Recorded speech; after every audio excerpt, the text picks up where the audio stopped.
What's going on, everyone? Welcome to a Wednesday edition of Flyer and Ice, brought to you by the Heat Ratio Sports Network. Before we start, I want to wish all my Jewish friends who are celebrating the high holidays, Lashana Tova. I also want to send my thoughts and prayers out to all the people that were victims of the storm on the first of this month. I'm a teacher. My school district was severely damaged as a result of that tornado. So our thoughts and prayers are with everyone in the Delaware Valley that were affected by the remnants of Hurricane Ida. So this is episode 26. As is tradition with our show, we name it after a former Flyer. And Nick, we have to go. Brian Propp. Yeah. Got to go Brian Propp. For sure. So with me, as always, is Nick the Scout Tosti. I'm Dan Green. And we have a very special guest today, ladies and gentlemen, Mr. Jason Myrtetus. Jason is a longtime radio personality in the Delaware Valley. Jason, for those that are under a rock and are not familiar with you, can you please share your background with everyone and what you're up to now? I've been in radio. I've done radio for 27 years. Oh, my God. That's insane. That's why I have no hair. 27 years and still doing a little bit of radio, not a ton, but I just do a Saturday show on the Fanatic, and then I've been with the Flyers and the broadcast on the radio side. I think this is 15 years. Wow. Doing pre-intermission and post, and of course I do the Flyers Daily podcast this time of year. It's not daily; it's 3 times a week. We do it on Monday, Wednesday, Friday, but we're getting ready to ramp it. We're getting ready to start to go to 5 days a week with camp starting, and then we'll be back to 7 when the season starts. And you know, we'll just keep chugging along. I can't wait for the season to get going, and it's going to be a lot of fun. There's a lot of change, that's for sure. And we will address that in the near future here. What I've always loved about you on the radio is nothing. No. I love your dry sense of humor. I come from a family that I have 2 sisters, a mother I love. I have 2 daughters, a wife. So I'm all about equal rights, and I coach my daughters in sports, but I just would crack up every time you referenced your wife as the old lady. Yeah. Yeah. The old lady's cooking dinner, the old lady's barbecue, and the old lady's building the shed. I just loved it. You're a natural. You have a great voice for radio, and you're a fun person to listen to. And what makes us really excited is outside of you and Elmer Gandy, there's nobody that likes to talk hockey out there. Yeah. And welcome aboard. So with that in mind, well, it's funny because the old lady's actually 6 years younger than me. Yeah. It's an absolute term of endearment. There's nothing wrong with that. It is. And listen, if knowing Jason, it's not like it's not derogatory. It's just tongue in cheek fun. There were a lot of times where I got messages from people going, "I can't believe that she doesn't kill you for calling her the old lady." Look, if she married me, she obviously doesn't have a stick up her rear end to deal with my crap, because between like my schizophrenia of doing impressions anytime I hear something funny and just, always goofing, she knows what the deal is. And when I got together with her, I was in radio. So she knew that there's a performance aspect to it and doesn't get uptight about it. So it's good. That's very cool. So before we start talking hockey, I just want to ask you just referenced 26 years in the broadcast industry. 27. 27. Don't shade me a year. I apologize. Close to my pension. Right. So with that in mind, what was your most satisfying journalistic moment? And on the other end of the spectrum, one that went south on you that you did not expect to happen? I guess the most satisfying sports one was probably they're actually one and the same. Okay. When I was working at YSP way back, I think this was like 99 or 2000. It was Memorial Day weekend, and Robert Plant was doing a concert at the Electric Factory. And he comes in. It was the second show of the tour, the first show of the tour. So I talked to the label rep, and they're like, "Nah, they're not doing any interviews, blah, blah, blah. It's Robert Plant. He doesn't do interviews." So I get to the venue, and I get there early, and I find the tour manager. I just said, "Hey, I'm here. I'm going to do my show during the concert for the rock station here in town. But I'd love to talk to somebody, Robert, if possible." And the guy's like, "Yeah, absolutely. No problem. After sound check, we'll make it happen. Hang out there, and I'll come and get you." So sound check starts, and I'm hanging out by the soundboard. And out walks this guy, this older guy, and somebody's like, "You know who that is?" I'm like, "No." He's like, "It's Bill Curbishley. He was the manager of the Rolling Stones, Led Zeppelin, heavy hitter." So I'm hanging out and we're talking to him, and then all of a sudden the band is on stage. Plant's not on stage. Plant comes walking out and comes behind the soundboard. He's hanging out, instructing the band on what to do. So I'm standing there with Robert Plant, Bill Curbishley, and another guy I worked at the station with, Matt. And I'm like, "Matt, just be ready. I have my little mini disc recorder to do it." And, he's there with the camera and all that stuff. So sound check ends. Robert walks over to me and goes, "You want to do this now?" I say, "Absolutely." I have a 10-minute conversation with Robert Plant. There's the high point. And then as soon as I wrap up the interview, I don't even have a chance to turn off the mini disc player. I am accosted by about a 5'2" English tour manager who was just going ballistic on me. The guy who told me I could interview him before and to hang out, but he didn't bring him to me. So he was pissed. Maybe he thought that, like I went after him, was like, being pushy or something. Guy is kicking me. Michael Lesner from Electric Factory runs over, gets between us. He kicks us out. Y100 out. MMR out. No radio stations there. I got the interview with Plant. Got the pictures with Plant. Go to the parking lot and call Tim Sabian, who was my boss, and he ran the Stern channels on Sirius XM. And I told him the whole story. He's like, "Wait, you got an interview with Plant? Go back to the station, cut it up, get it on the air. Great job." So I'm thinking I'm going to get screamed at by him because he's a maniac. Pictures go off and everything. Next day, they make some changes at the station. Opie and Anthony join the station. That camera goes to New York. Double exposes all my pictures with me with Robert Plant. Opie and Anthony are holding the Patch cheesesteak, wearing a Phillies hat, and I'm faded in the background talking to Robert Plant. So there it is. Wow. That's a pretty cool story. Yep. Still have the interview somewhere, but I wouldn't even know how to get it off a mini disc player anymore. Was he a cool guy to you? Oh, he was awesome. Yeah, he was great. He was fantastic and very talkative, talking about old memories coming to town with Led Zeppelin. It was great. Yeah, and it's Robert freaking Plant, right? Yeah. I mean, yeah. That's as big of a star as I've ever interviewed. And he was awesome. He was very, very English and gracious and just, it's Robert Plant. Yeah. And I had these great pictures of me interviewing Robert Plant, and they're double exposed, and Opie and Anthony are holding the cheesesteak. Sucks. There's nothing I can do to fix it. It's not digital. Yeah. It's on film. Andre, thanks for checking in. Andre says it's classic, and Andre knows his music. Andre comes from a music background. Andre's part of the Heat Ratio Sports Network. Thank you for checking in, Andre. Nick. Is there anybody over 40 that does not have Led Zeppelin in their top 3 bands of all time? I mean, almost everybody has them as number 1. Like, that's just ridiculous, that story. Yeah, they're not my number 1, but they're right up there as one of the greats. Like, music is subjective, right?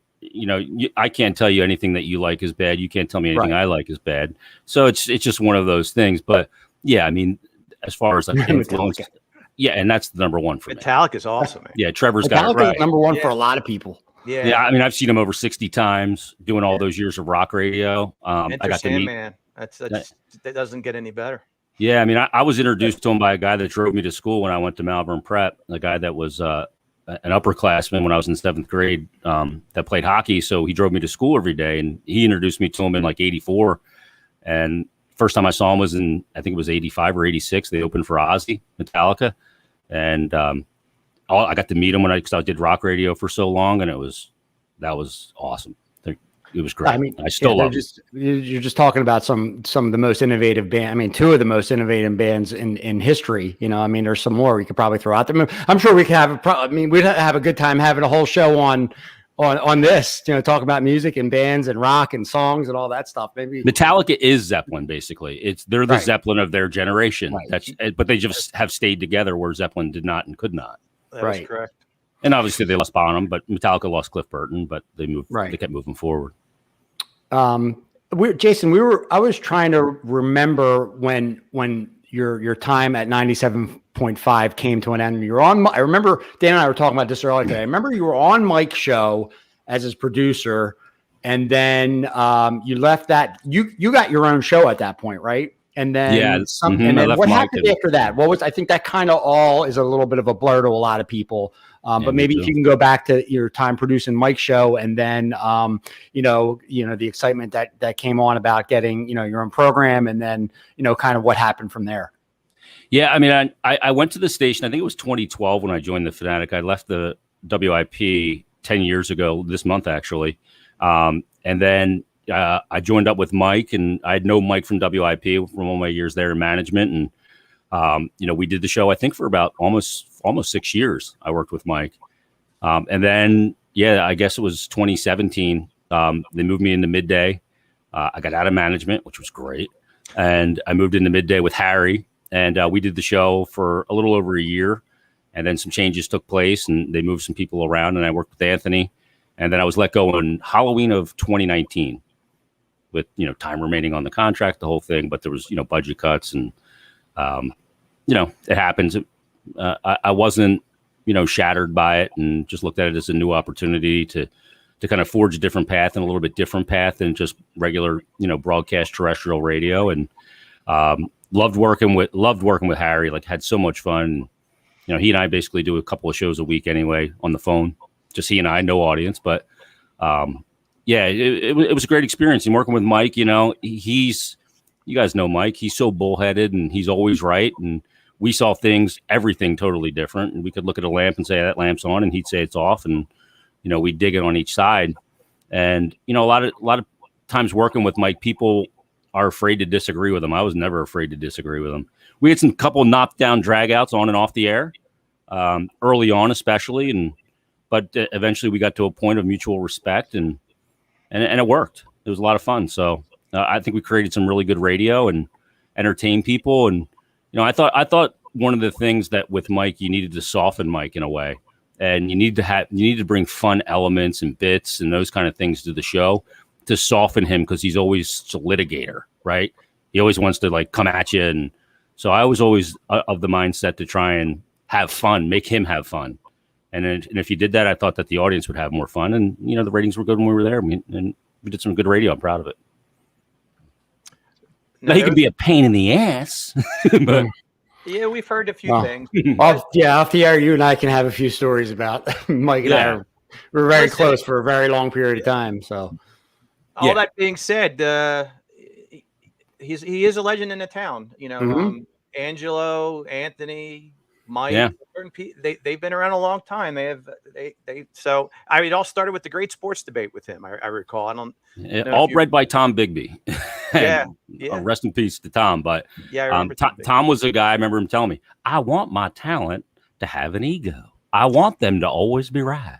That's what he would say. And that sounds just like him, because I remember him. WIP. All right, so tell Mike I need to see him. he was a unique guy. So Jason, we had Chris Turian on last week, and we asked him about the transactions the Flyers made in the offseason, and he didn't seem moved an inch. He was like, what'd they really do? And then he even went as far as saying his close friends in the league that are in the coaching perspective, and I think he was referring to the Rick Tockett's and Craig Berube's of the world. Mm-hmm. They weren't impressed with the moves either. They didn't think the Flyers moved the needle much. What are your thoughts on that? Well, I mean, look, I don't know if they moved the needle or not. And the only way to really know that is to see it on the ice. I know that there's a lot of change, and on paper, things, they look like a much more prepared team and complete team than they were prior. And if you go back and you look at last season, what they came in with defensively, and you compare that to this year, it's far different. There's a lot of experience. There is some risk involved. I mean, you traded it as part of the compensation for Rasmus Ristolainen, a first-round pick, and he is not signed beyond this year. You look at a guy like Ryan Ellis, who is 30 and has 6 years left of term. And Yandel's a 1 year, and it's a league minimum. So there's really, I don't know how anybody could have an issue with that. And then you look up front, and Cam Atkinson and Jake Voracek, and is one a better player than the other? I mean, maybe Voracek's a little bit better of a player, but it's not what they needed, and they needed change. And Chuck Fletcher went out and really fostered a lot of change, both on and off the ice with the roster, and on and off the ice, with behind the scenes, and really took a deep dive in, what the organization and self-evaluated and where they thought they could be better. And look, you have to incur some risk if you want to be good in this league. It's 32 teams now. It's not the days of 22 teams in the NHL, and that notion everybody makes the playoffs, and it was pretty accurate at the time, is not the case anymore. Half the league's going to make, half's going to miss. And you have to be able to, with so much talent spread out around the league, you have to be a team that's deep, and you have to have some guys that can move the needle. And on paper, it looks like they have, to me. I mean, I look at guys like Ryan Ellis, and I go, okay, he's a better player than Matt Niskanen. And look at the effect Niskanen had on this team, and Ivan Provorov in particular. And then you look at Ristolainen, who's been mired in Buffalo, which is, the doctor gives you a week to live. Move to Buffalo. It'll feel like an eternity, And then basically you traded, you let Shane Gostisbehere go, and you got his replacement in a guy like Yandel, who's a power play specialist, but it's $3.5 million cheaper and less term. So, and he's better defensively. Yandel's a better player. So I look at all those things. I go, yeah, on paper they're better, but it doesn't mean anything on paper. I got to see it on the rink and on the ice and how they come together. You can acquire talent in sports, but that talent's got to be able to play together, and we won't know that until we get into this season and get a little way into the season to really know what this team is going to be. But on paper it looks better, and it's different. There's a lot of change, and there's been some change needed. It feels fresh. This is true. Yeah, I totally agree with that. I mean, we had so many countless conversations, post-game shows last season. There were a lot of losses and there were a lot of bad games to talk about. And, over that stretch, felt like some of the contributing factors to what was happening last year. We'd like to get your thoughts on that. I mean, you think there was a certain level of player apathy, tuning out the coaching staff, a surprising player regression, and obviously, the goaltending. What were your thoughts on what happened last year? That's the thing. If you kind of create a pie chart and go, okay, where does the responsibility lie? You got to look at everything and how you want to allocate the failures of last season. There's all different ways you can look at it and say, well, Chuck Fletcher didn't replace Niskanen or Pitlick in a proper way, and their losses were, affected the team exponentially. You can look at, some of the players that just never got going. Konechny's up and down season. He had moments where he was very good, but he had a lot of moments where he wasn't. And he kind of carried over the ineffectiveness of the bubble to large stretches of the season. And, you look at, the defense and Sanheim and Myers and all the changes that took place back there and the lack of consistency and partner. And you got to figure, and then you got to, put COVID into it and everything else, lack of practice time and the coaching staff. And because I'm pretty sure that Alain Vigneault wasn't preaching, what we saw in some of those abhorrent pictures on Twitter where, two guys of the opposition are on the, right hash mark of the Flyers in the D zone, and they've got 5 guys there. Total structural breakdowns. I know he's not coaching that. So you got to figure out how you want to allocate that blame. And there's a lot of it because it just turned into a total mess. And, when things go sideways, you want practice time to straighten them out and a pause and a reset. And they never really had it except for the COVID pause.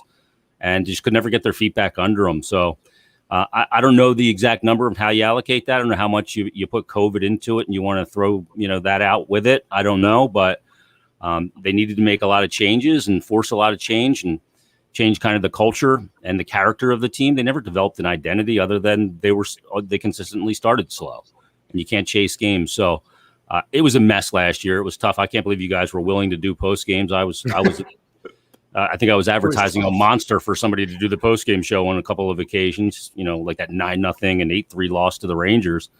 But it was rough. It was ugly. And maybe they needed that ugliness to really, force the hand of change and move in a different direction in total.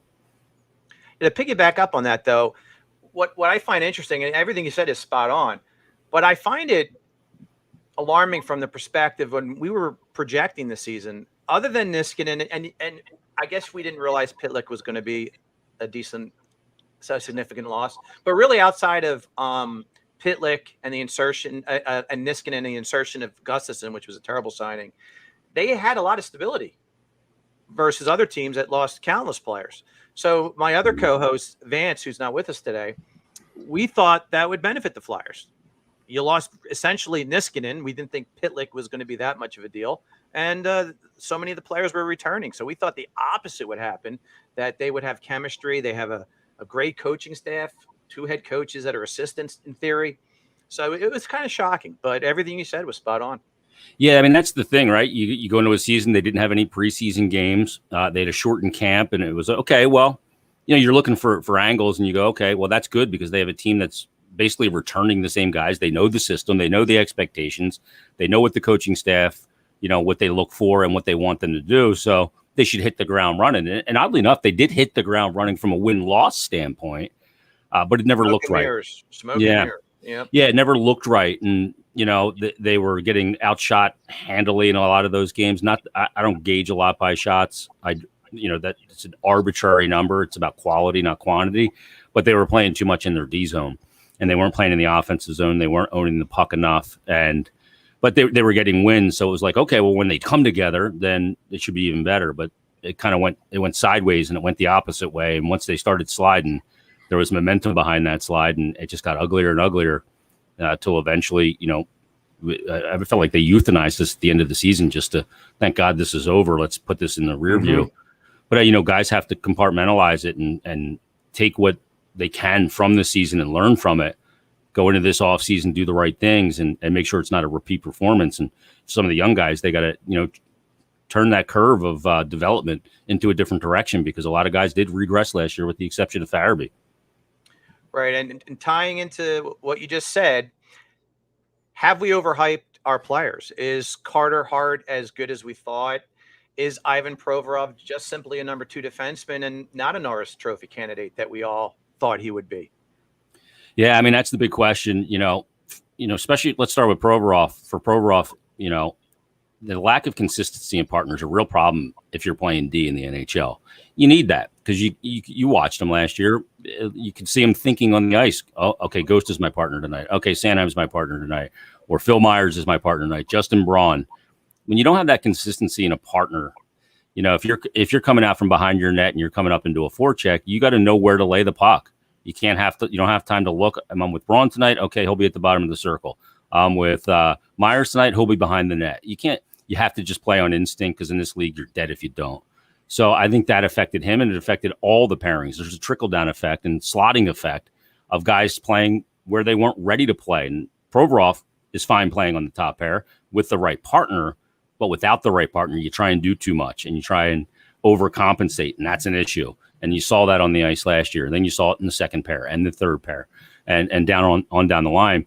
As far as Hart goes, a goalie is a product of his environment a lot of times, and you can outplay your environment like he did the year prior, because they did give up a lot of high danger chances and, East-West plays the year prior, and he outplayed it last year. It just became too overwhelming, and some bad habits creeped in as a result. I always kind of equate it for a goalie like an offensive lineman or a quarterback in football. If you're constantly under pressure and getting sacked, eventually, even when you have protection, you think you don't.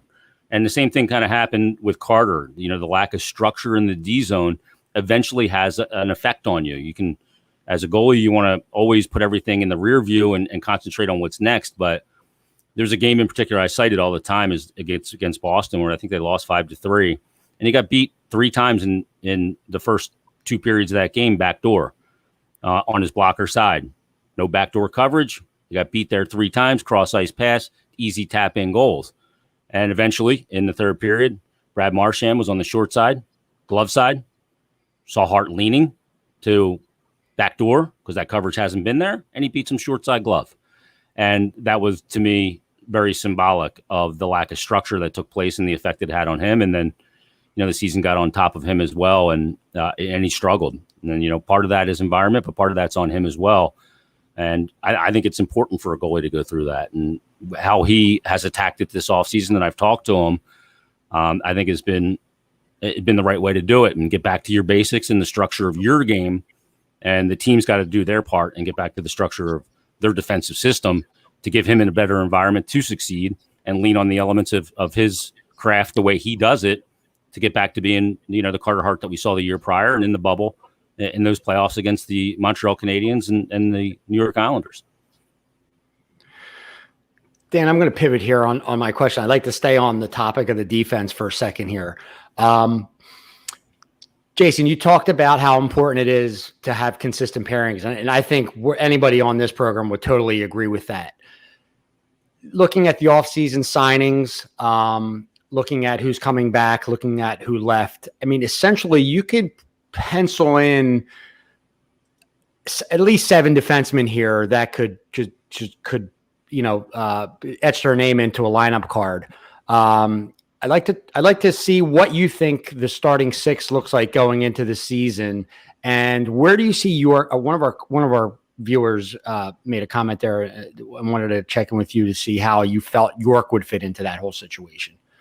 Yeah, I mean, I think York's played 3 games in the NHL, and I think he's played like 4 or 5 in the AHL. Coming out of Michigan, and obviously the World Junior experience last year, he had a good year. And when he got to the Phantoms after the first game or two, he really settled in and looked good. And then when he came up and played with the Flyers in those 3 games, he played well. It was impressive, and he looks very calm. He's very, he's a guy that when he plays the game, does not look like his heart rate is elevated above 72 beats per minute, right? Very calm and under control, doesn't try and do too much, made simple plays. I love the fact, from a goaltender perspective and a D-zone perspective, that he wasn't trying to stretch the ice every chance he got. He was making good, solid 6 to 8 foot passes, laying the puck into areas where it wouldn't be detrimental. But all that being said, it is only 3 NHL games when there was no pressure, because they were clearly way out of it at that point. And a lot of teams were playing out the string, themselves included. And so there's a lot more that we need to see from Cam York. Could he knock the door down and make this club out of camp? Sure. Do I think that's likely? I don't. The addition of Keith Yandel gives you a little bit of time to make sure that, he is ready. I talked to Mike O'Connell today, who came from the Kings and was out there and works with the Flyers now. And what he said was, you don't want to bring a guy up or have him make the team only to send him down because of failure, and then bring him up and then have him send him down. You want him, when he gets to the NHL, to be there and be there for good. Now, with some players, that's possible. Other players, it's not. If you look at guys like Connor Bunnaman or Carson Torinsky or, guys like that. But you want to bring a guy up when he's ready to not just play a couple games, but to be there, unless it's out of necessity because of injury. So I think it's more likely that he starts the year with the Phantoms, and they let him get his feet under him and get more pro experience and playing against men. And then eventually, when it's time and he's ready and the opportunity's there, that he comes up and he's there for good. So, I think that, a lot of people look at a guy like Yandel and say, well, he's blocking him. He's not blocking him. And to me, you can't have enough D-men, first of all. And I think it would be more beneficial to start him there, unless, of course, he comes into camp and just bulldozes everybody, which he could. I don't expect that, but I think he's a guy, and you don't want to screw him up. You want him, to have a great career, not just bring him up because, he's one of their best prospects. The same goes for Frost. It's the same notion. Frost has played a game and a period, I think, and a couple of shifts since the pandemic started. I think it's probably more likely that he starts the year with the Phantoms as well, to get, back playing hockey and get used to it and, get everything back in order before you just kind of anoint him. And they'll earn it. Those 2 guys will. They'll be here. It's just a matter of when. I just don't know that it's out of camp this year. Now, we've addressed already the transaction the Flyers have made. Ellis, Ristolainen, Atkinson, Yandel. The Metropolitan Division has other teams that also made transactions. Where do you think the Flyers stand, and what are your thoughts on some of the key transactions made within our division? It's a good question, and it's probably one that's almost impossible to answer at this point. I look at, when you look at the Metro, and it's going to be back to the Metro this year, the Devils made a lot of moves. Are they ready to contend for a playoff spot? I'm not ready to go there yet. I think they're still probably a year away from being a team that's going to really, truly contend for a playoff spot. You look at the Rangers. I think they look like a team that's on that path to becoming a playoff team, and had moments last year in streaks where they were really good, but they got to knock the door down as well. And then Carolina's had a really interesting offseason to me. I look at Carolina and I'm kind of going, what the hell? Why did they let Nedeljkovic go over $3 million? That doesn't make any sense to me. They lost Hamilton, who ends up with the Devils. So there's a lot of turnover there. They're still a good team, and they're still a playoff team, but I wonder what they are. They make they offer Sheet Kotkaniemi. He's going to play on the wing there. I think that's a good addition for them. But then I look, you got to look at teams like Columbus. I don't think is a playoff team. They're in rebuild mode. But I look at teams like Pittsburgh, and I look at a team like the Caps, and I look at a team like the Islanders, and I'm not sure exactly what they are either. The Islanders play with such structure. They're going to be a playoff team. Are the Penguins going to be a playoff team? Are the Caps, Where's the goaltending for those two teams? Is it Vitek Vanacek and Tristan Jarry for those two teams respectively? So there's a lot of elements there. And again, I don't know what the Flyers are. So often in so many years, we've made the assumption based on what a team is on paper, what they're going to be in their season, whether that's with the Eagles and the Dream Team, or the Sixers when they got Chris Webber, or the Phillies when they initially got Harper, or Roy Halladay or Cliff, whatever. You got to play it on the field of play. So I'm not sure where the Flyers are and where they fit in. Like I said, they're better on paper, but the game's not played there. So to me, they got to be a playoff team. They got to be significantly better than they were last year. But where they've fallen in this division is anyone's guess, because so much of the division, I'm not sure how to handicap it at any point. I'm not sure what team is going to get out of the gate good but not have sustainability. There's always a couple teams like that, right, around the league where you go, look at this team. All of a sudden, they start off the year like a wagon, and then the wheels fall off. Who's going to be that team? Who's going to be the team that settles in mid-November around Thanksgiving and then turns into a really good team for the remainder? So we just don't know. And coming off the COVID year, it's even harder to tell.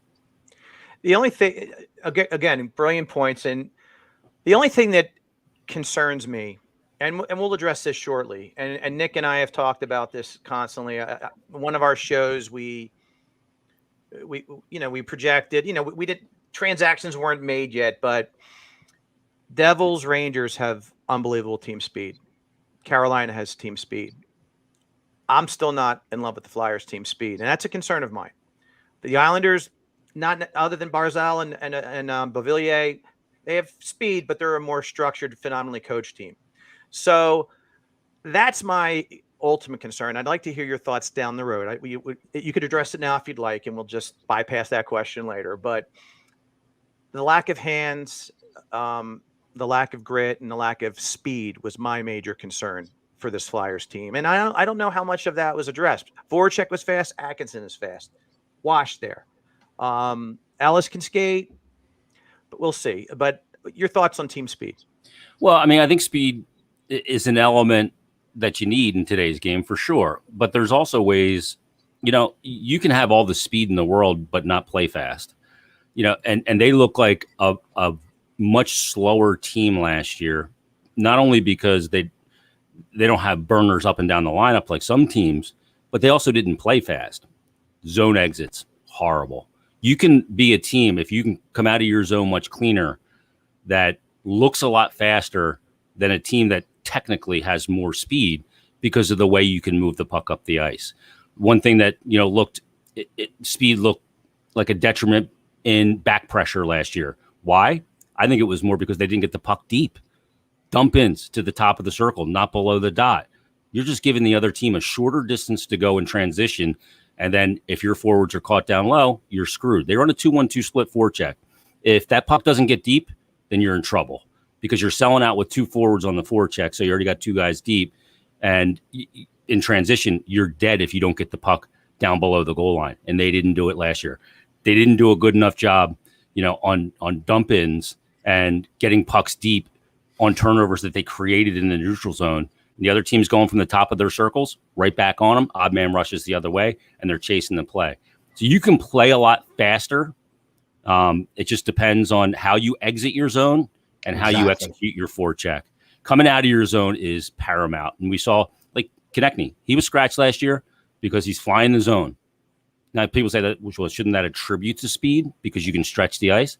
Yeah, but if he's flying the zone, it's easy to read that play, and then it's a turnover exiting the zone. We saw so many times of them getting hemmed in, turnovers at their own blue line, leaving the zone, failed clears. The only clear that seemed to work was high off the glass or the flip. They got to do a better job coming out of their zone as a 5-man unit. When you're doing that, coming out, you'll look like a lot faster team, a lot faster coming up the ice that way. And hopefully Ellis will bring that stability and leadership to the D-core. Mm-hmm. It starts there. Yeah. Nick? Yeah, you nailed everything right on the head there. I mean, it sounds like it's run of the mill, but you can't, you got to start executing a good breakout and have everybody on the same page before you can even talk about, getting into a forecheck or whatever the case may be. You're not even going to get possession if you can't break out the puck on a consistent basis. So ultimately, I guess the team will go as far as Hart takes them, right? So is that, in your opinion, can they make a playoff run if Hart stays consistent? Well, I mean, again, the thing with Hart is environment. So they have to be like, I think that they attack this offseason really from the crease out without really changing their goalie. Now you lose Brian Elliott, you bring in Martin Jones, but whatever. But they got to be better from their crease out. They got to be better defensively. They got to play with more structure. They have to be able to exit their zone and lessen the second chance opportunities and teams hemming them in on a forecheck, therefore playing in their own zone too much, chasing the play. That's when penalties happen. And, you get in there with a stick because you're chasing the play. So if the environment is better and it's an improved structural environment for Hart and he's having success, then yeah, he's going to be a big part of it. But I don't think it's predicated on one player. I look at it as more of the team playing with more structure, having the puck more, and playing in the offensive zone more.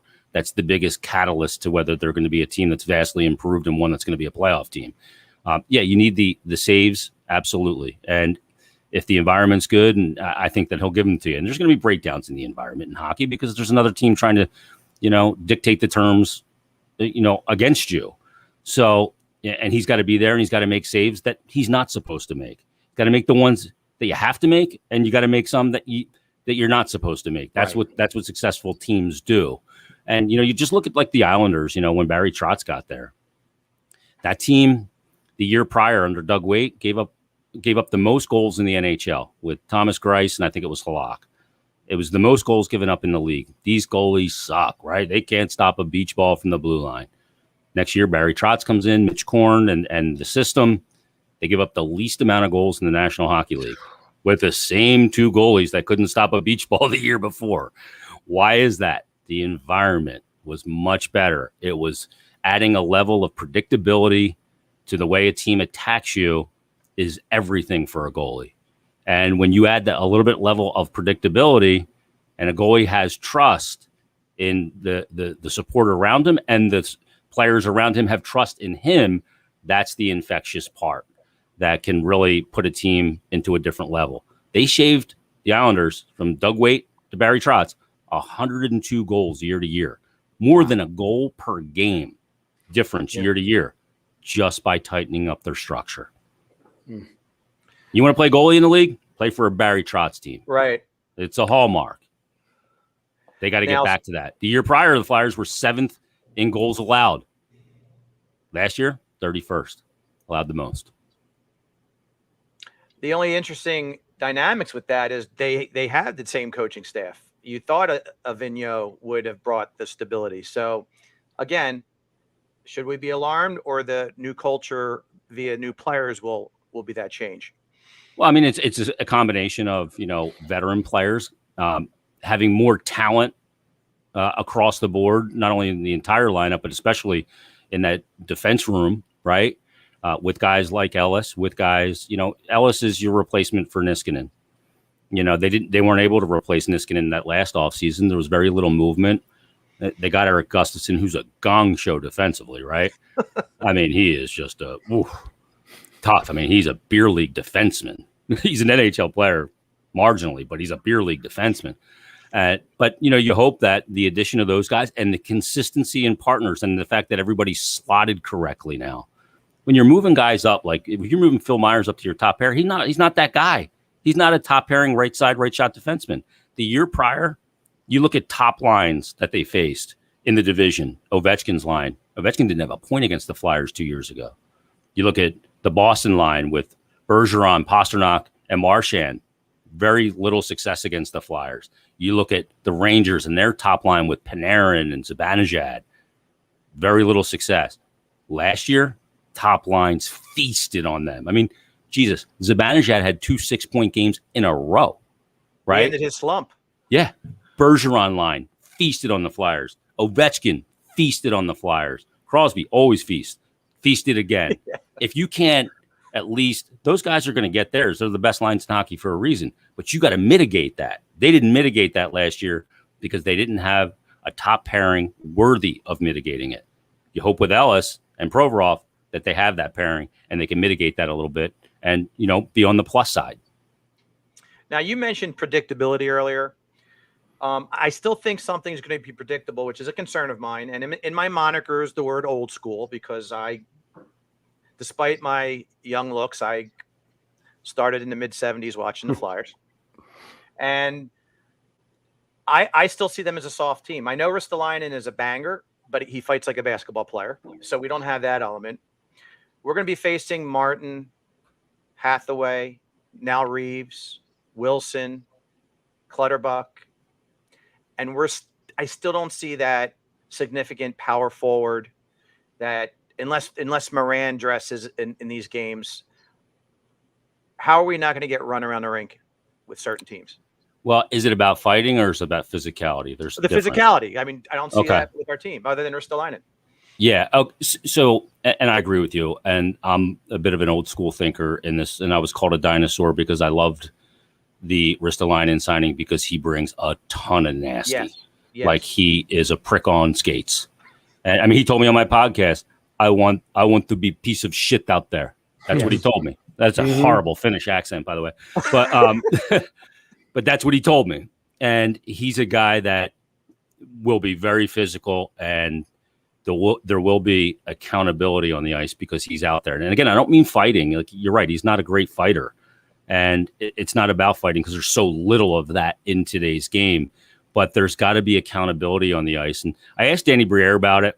And I asked him, I just said, what does a guy like Ristolainen do for a player like you? He's on your D, and Danny, small, kind of smallish guy that, has got to fight for every inch. And he said, when I'm out there watching as a guy, like if it was me and I'm watching the game and I see I'm getting carved up and checked and banged at every inch of the ice I'm on in the offensive zone, and then I look down in our D zone and I don't see any of that happening, it's deflating. And he goes, and having a guy like that creates more space for me. It makes it so that I can do more on the ice.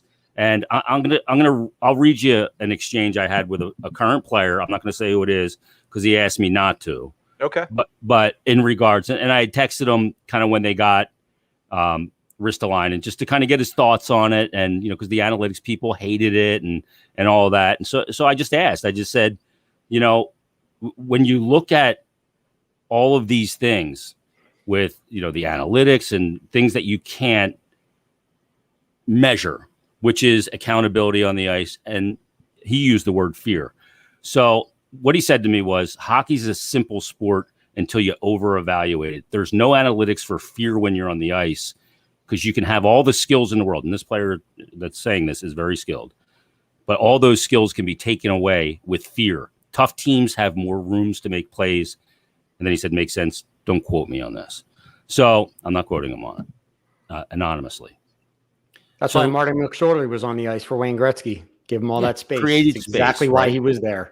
Yep. And you have to think about that guy. Now, is there a lot of that?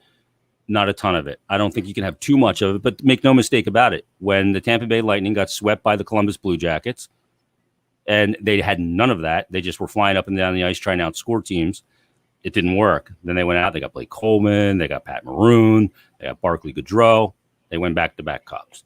You need guys like that. Nate Thompson brings that.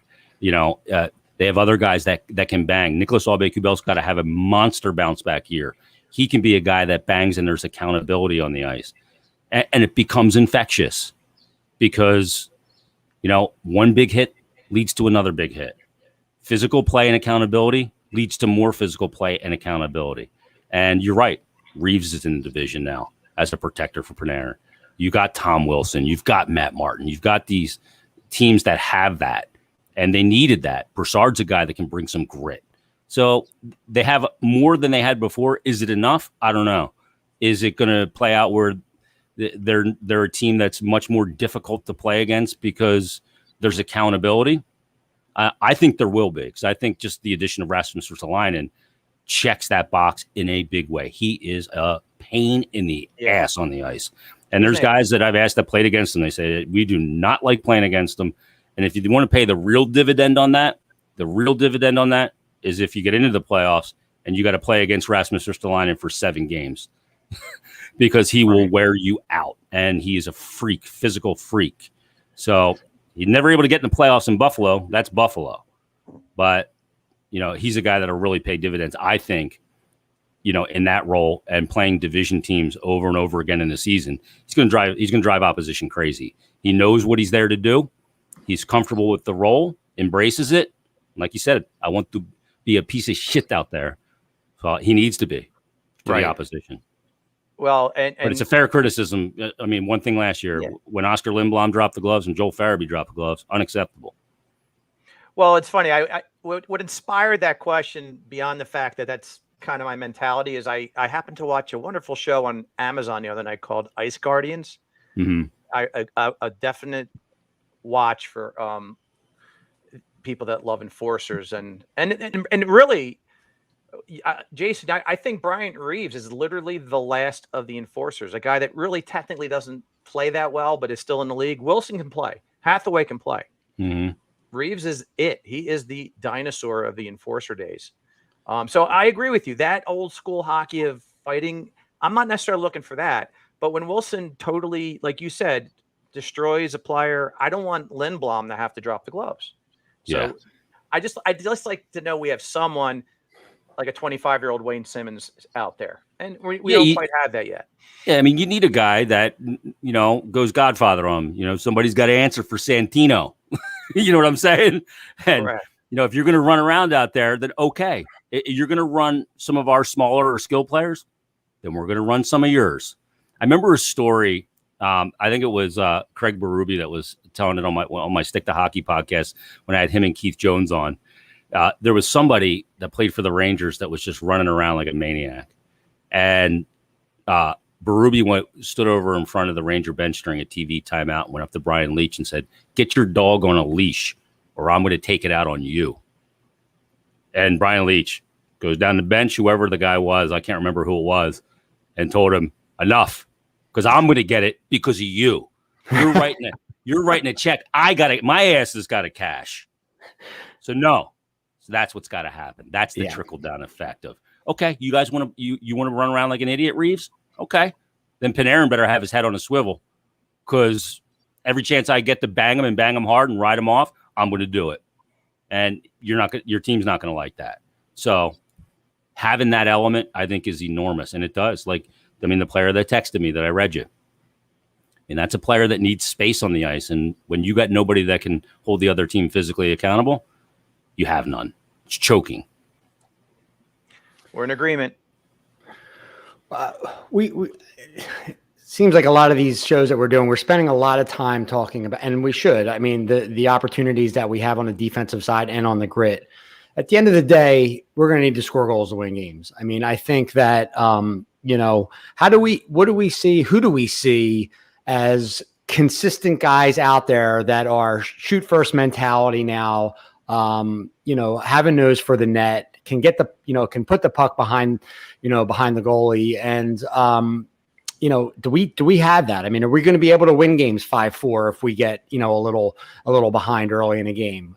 Where are the snipers or if we have lack of snipers, where do we have a line that is going to consistently score goals for us, that you can count on to go out there when you have to get one?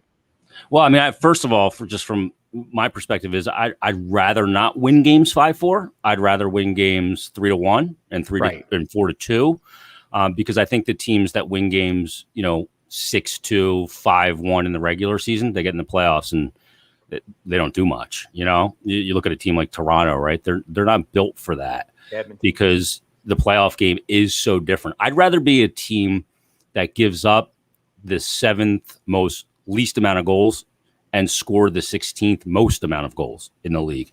I think I'd be more successful in the playoffs by doing that.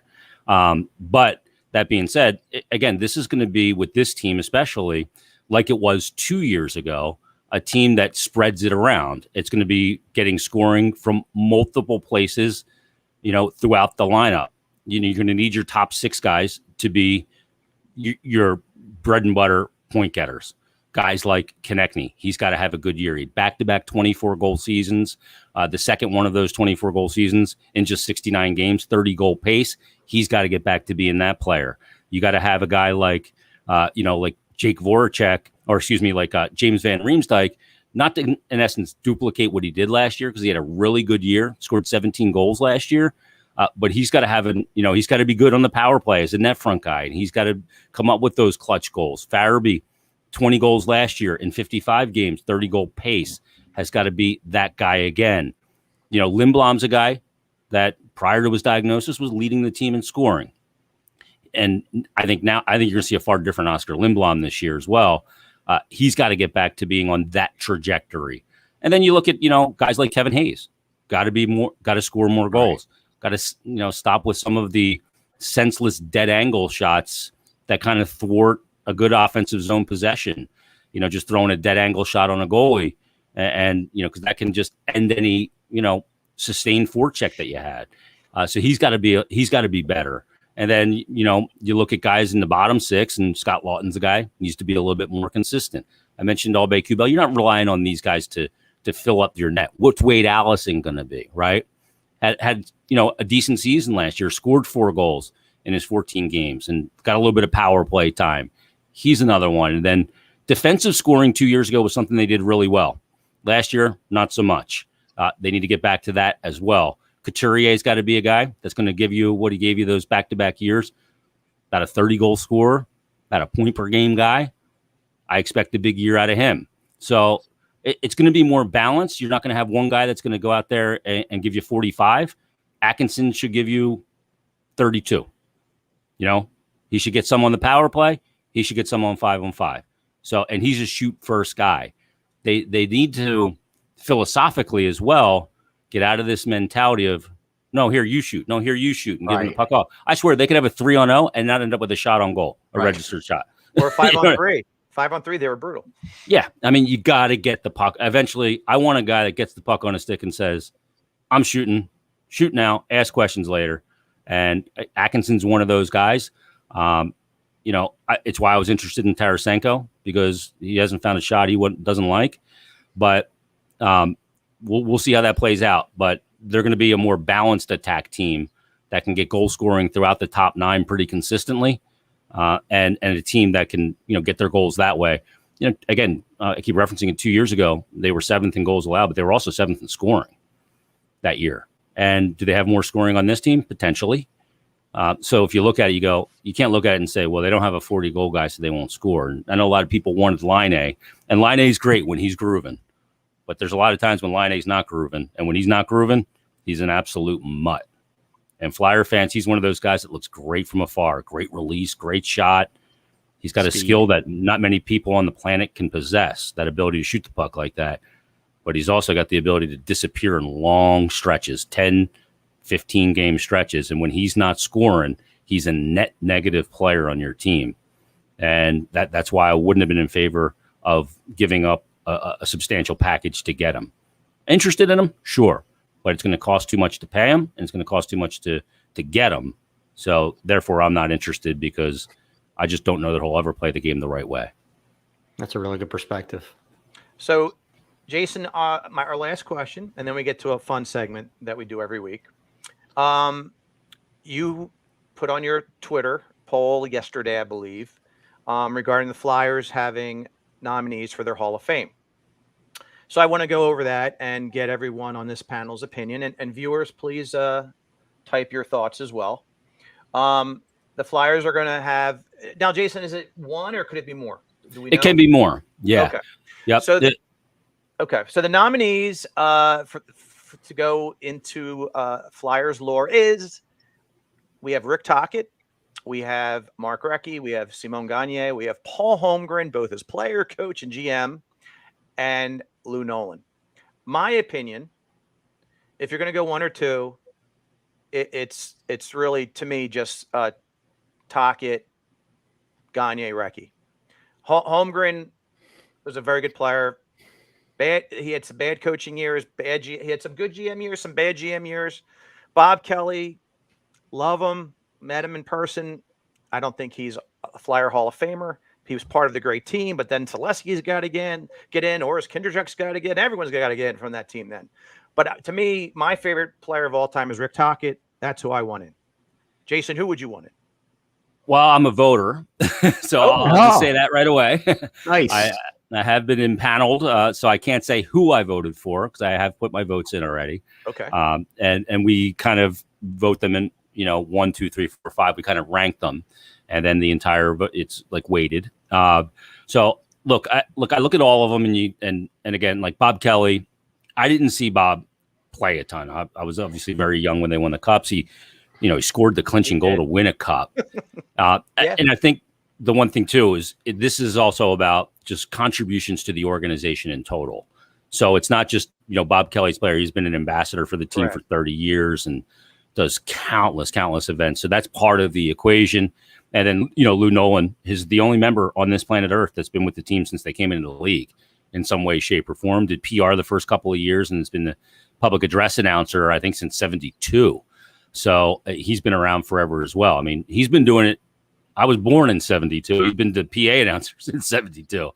But the players, and Paul Holmgren's a guy that I believe should be in there. He was a really good player for the team, and he's given so much to the organization over the years. I know people like to kill him, because of the way he left the cupboard when his general manager tenure was over.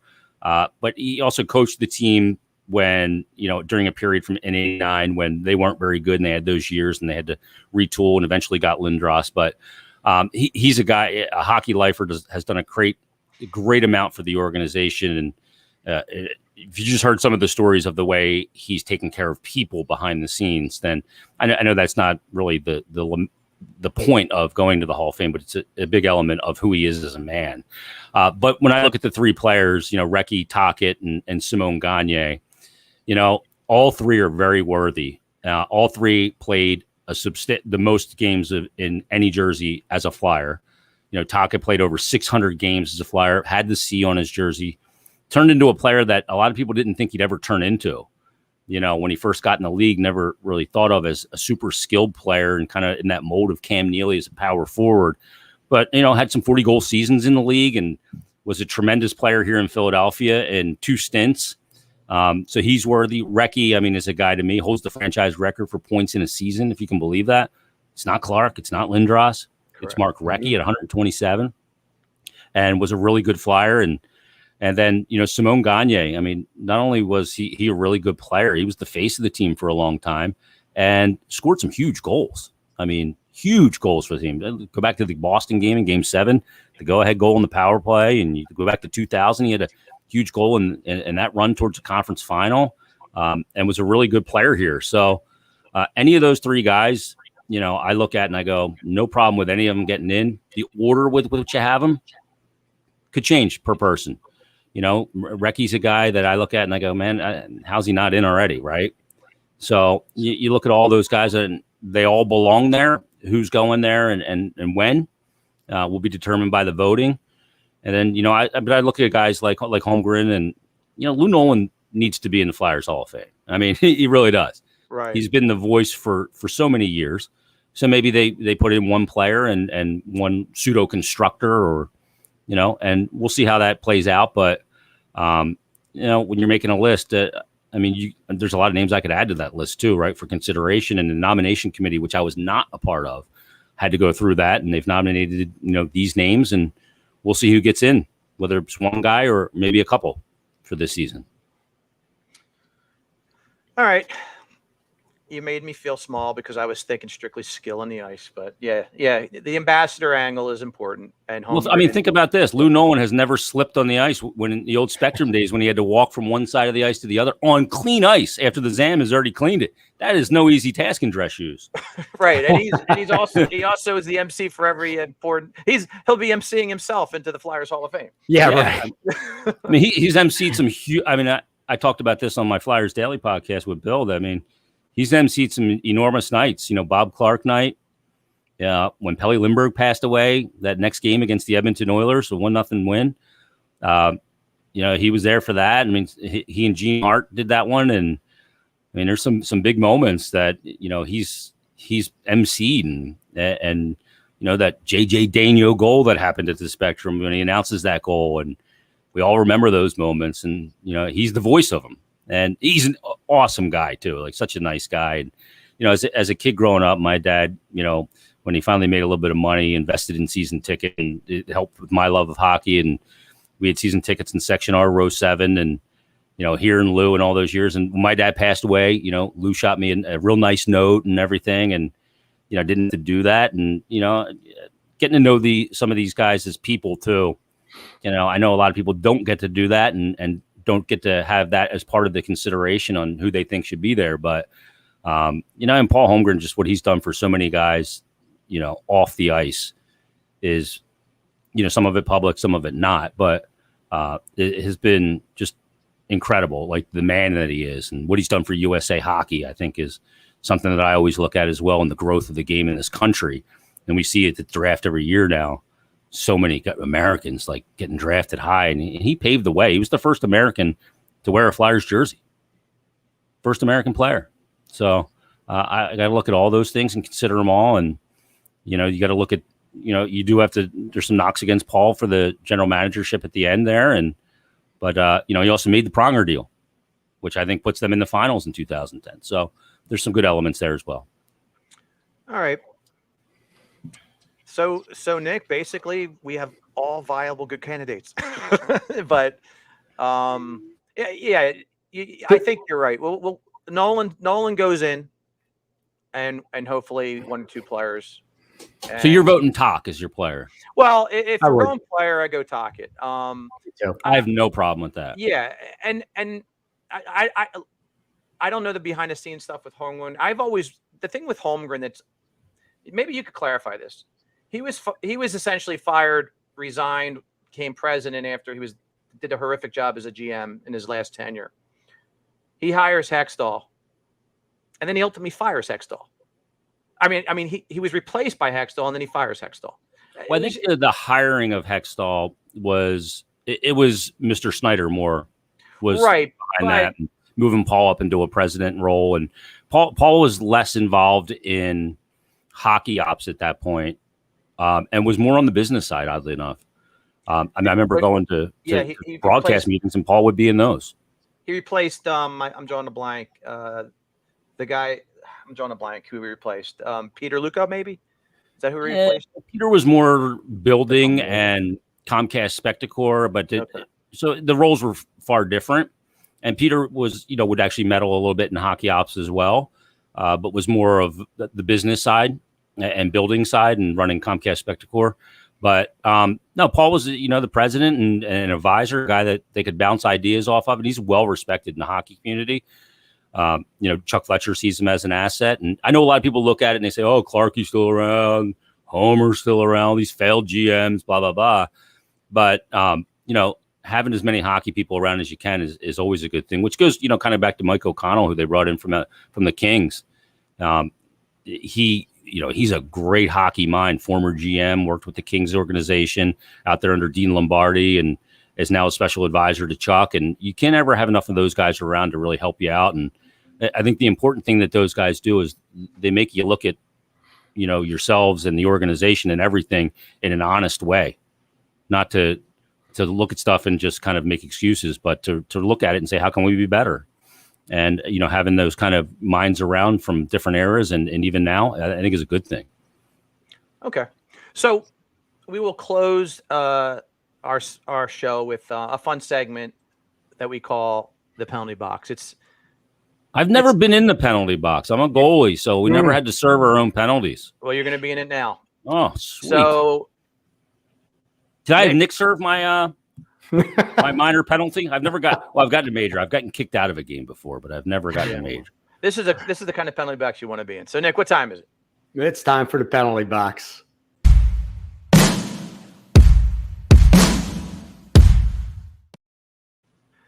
So we had a very popular Twitter post either last week or earlier in the week that had some legs to it.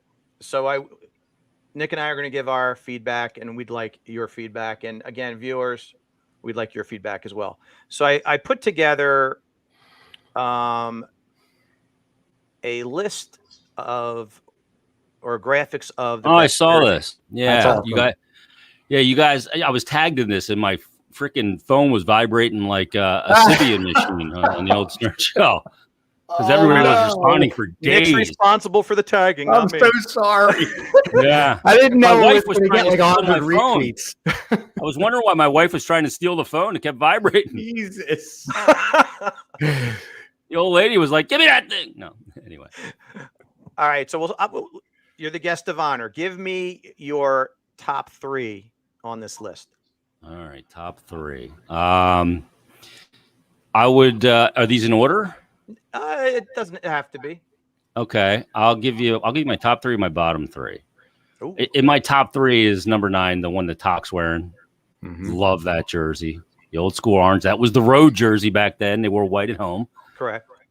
Number 2, I would put number 8 in, the one that Giroux's wearing. The is that a Winter Classic jersey? I believe. Mhm.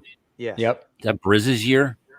The year that Briz didn't play in the Winter Classic. No, they Played had the a white jersey. Rangers, right? The one behind me is the Brazier. I just have it turned Yeah, it was around. white. Okay. Yeah. So yeah, I love that Giroux one with I just love the way that jersey looks and the pants. They actually put color on the pants for that. I like that one. And then, I still like number 6. It just reminds me of that era with the Legion of Doom and Johnny Leclerc and Desjardins and obviously Lindros. And that's just a cool jersey to me. I like black jerseys, and that one is the better black one than the one that Richards is wearing with the way the sleeves are different. Older, yeah. So I would go 9, 8, and 6 in no particular order. Although I would probably pick number 8 as the best one because even though it's a third jersey. And then the ones I like the least, number 1 is awful.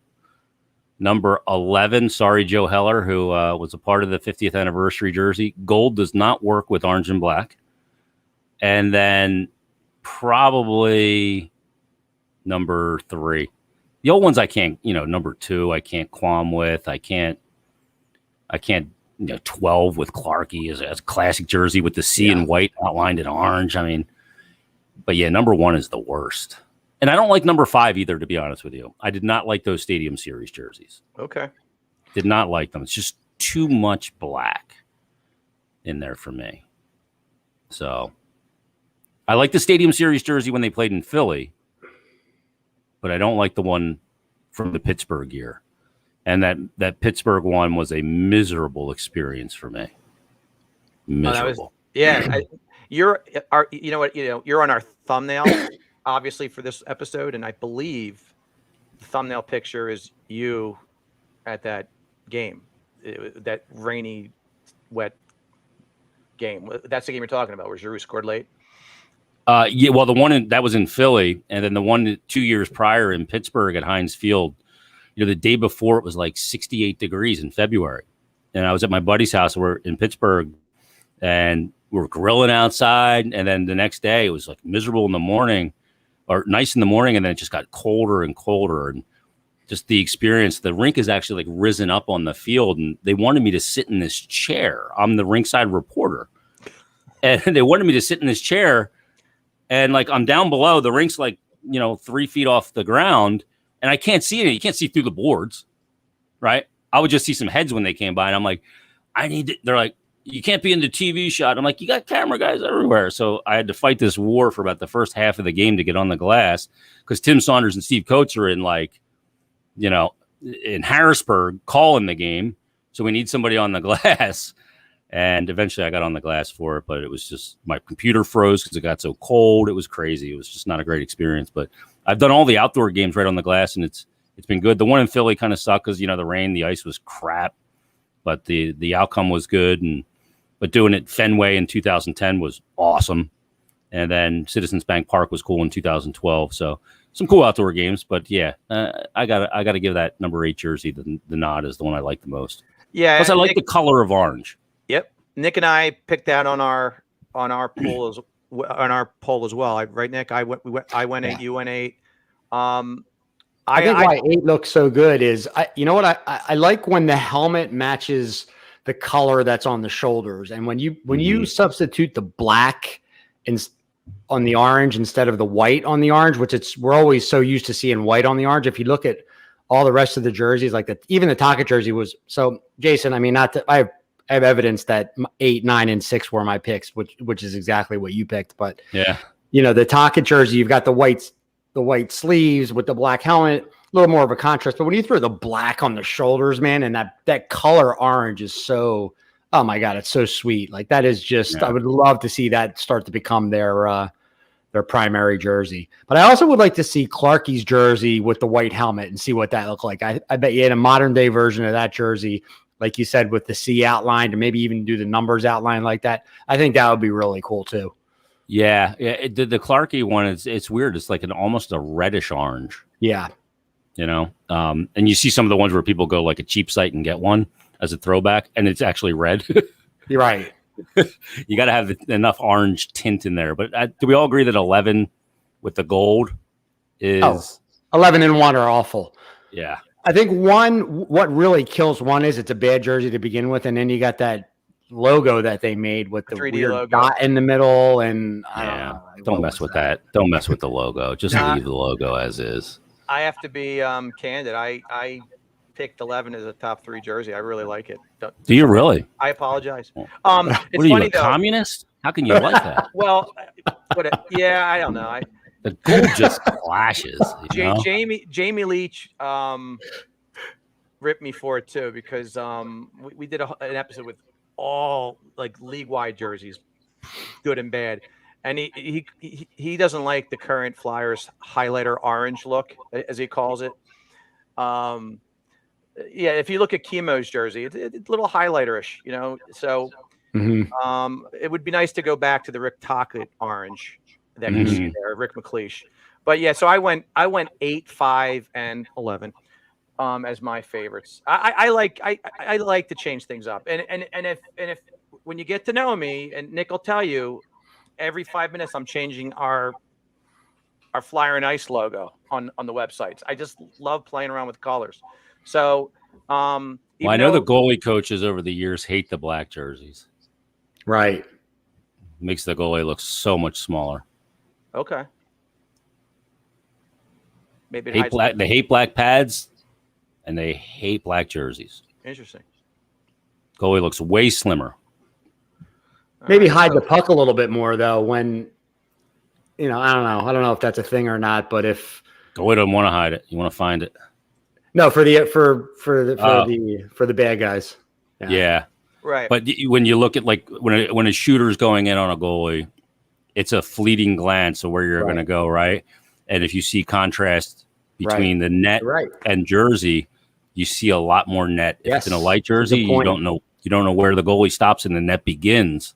So yeah, there's a lot of goalie coaches like Kim Dillabaugh, the Flyers goalie coach, is really against black pads too because of the contrast. They just look narrower, they look slimmer. And if a puck's laid on your pads in a scrum, it's harder for the goalie to find it because there's no contrast. So you'll see. Point. Yeah, there's very few guys that'll wear black. Corey Crawford was a guy that wore a lot of black, and but the goalie generally wants to look bigger, and black does very slimming. Very interesting. Naturally, when I was growing up, I wore black pads like an idiot. Right. I'm small. Well, wearing black helped Jonathan Quick a couple times, but. Only a little bit of black in there because Kim Dillabaugh was his goalie coach. Only black accents and silver accents and white pads. So he probably had some say into the design scheme, I guess. Yeah, you can put some black accent in there, but the overall pad, especially the outer roll, needs to be white. All right. Or a color or orange. Are you still coaching? You were coaching out high school out in Westchester, right? At one point, you guys made it down to the Flyers Cup. Yeah, we won like 5 in a row and won a couple state championships in there too. I was coaching for Westchester Rusted with the varsity team there for a bunch of years with Nick Russo, who coached me in high school. And then I haven't done that for a while. I was coaching in the middle school level for my son's team, and I coach his U16 midget team. Now I'm the head coach of that team. And where's that? On Team Philly out of Iceland in Westchester. So, Okay. yeah, we practice I again. only And we know the practice junior last night. Flyers out of Westchester. I don't know any of the teams. Yeah, there. that's the Tier 1 program. Yeah. And he's a freshman this year and playing high school hockey as well. So for Ruston. Good So for you. yeah, I'm an idiot for coaching, but it is what it is. Well, I'm in the rink every friggin' day. Mm-hmm. It's insane. Cold there. Yeah, well, it feels good gentlemen, we've hit that magic number of hour and 15 minutes, and it goes fast. I was expecting to see 45 minutes. It's an hour 15 minutes has gone by. Jason, we cannot thank you enough. Ladies and gentlemen, this show will be up on Spotify, iTunes, Apple, Google Pod, all the podcasts out there. We will replay it on YouTube. Subscribe to Heat Ratio Sports on YouTube. Our next show, I can't give you a definitive date, but it might be just the four guys. Nicky Nuts will be back. Vance will be back, and Nick the Scout, myself. So on behalf of Nick, Jason, I'm Dan Green. We are Flyer and Ice. We will see you pretty soon when the season starts. It's 37 days away from dropping that puck. Take care, everyone. Be safe.